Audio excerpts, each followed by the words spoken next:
car. I don't want to flash clothes. I don't want anything. I want to be anti-flash, right? He's that guy reduced to its quintessence. Unapologetically troll-like, ostentatious displays of wealth and arrogance, right? So I'm the anti-Tate. When I finally went outside the BBC and set up a company 3 or 4 years ago, I'm sure most of your listeners probably have their own, many of them, not most, but many of them will have their own companies or will be fully cognizant of what it takes to make it in the sort of the world of free market and entrepreneurship. But for me, that was just absolutely not my lane. And it was my wife who pushed me to do it. And so that was a case of me needing to break out of whatever I was doing and say, do you know what? Whatever you think that is, risky or mysterious or, a bit a spivvy, like just a little bit of judgment, like, oh, I don't want to be one of the yuppie guys, like, we just had an IPO. I've just got my first Maserati. Like that, because I'm antagonist, I'm complete that whole mindset. I feel like I'm alienating maybe some of your listeners. Like, it's not my mindset. Like, I'm just like, I almost valorize the opposite of that, to probably an extent that's sort of faintly unhealthy. Like I don't want to be the guy. I don't want a flash car. I don't want to flash clothes. I don't want anything.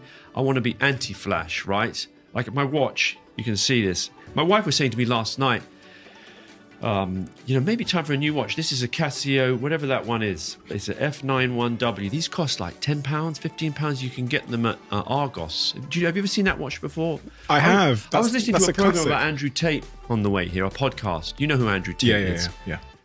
Anyway, so Andrew Tate feels like he's that guy reduced to its quintessence, where he's like, one of his catchphrases was, people say, why have you got a, green Bugatti? Do you know this meme? And what does he say to them? He says, he says, what colours? I say to them, what colour's your Bugatti? Right? That's him in a nutshell. It's like unapologetically troll-like, ostentatious displays of wealth and arrogance, right? So I'm the anti-Tate.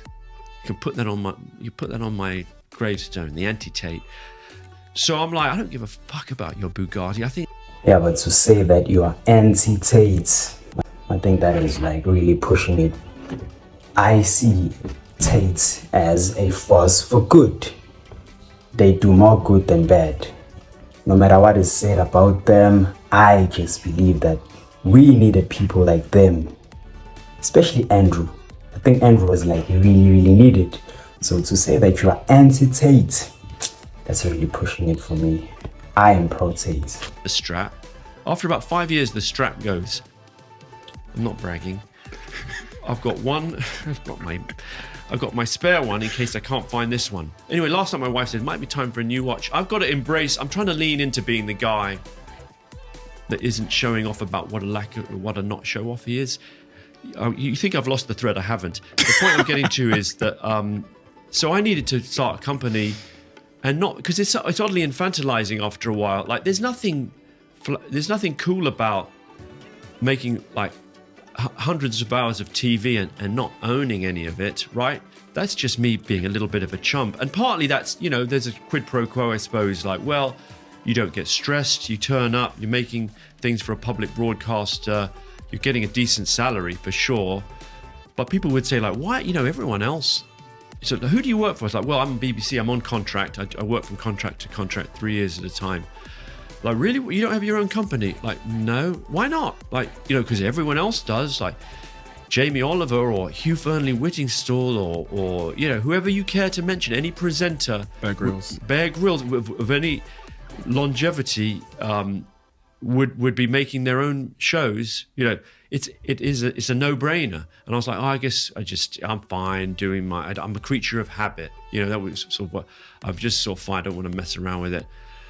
And then having done it 3 or 4 years ago, like, yeah, I probably should have done it a bit earlier. But it's so it's that thing of the point, which now landing on the point sounds a bit banal, was that you can sort of get in being a creature of habit, being sort of embracing whatever that, your own sense of self as risk averse and conventional. Sometimes, I needed to challenge myself in order to discover that there was a world out there that was sort of more creative, more lucrative, more fun, more adventurous. You don't seem to be compelled or derive your happiness from like the big wanky stuff, from like the Lamborghini, the Bugatti, the BAFTA. Yeah, what colour's your Bugatti? The GQ Man of the Year stuff. You seem to derive it from the simple, intrinsically fulfilling things like, you know, cooking, listening to a thing that's intellectually stimulating. So maybe maybe everyone else is a weirdo and you're actually incredibly normal. Don't know. I think there's more of us out there than you might think, but maybe not.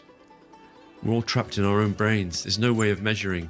I do think that, I mentioned that when I saw that I got a nice review in the Times, that gave me as I said, it gave me a buzz. You cared about your work though. Yeah. You really cared about. Well, that wasn't even about, Really? I mean, I do care about the work. I mean, work is a big source of pleasure.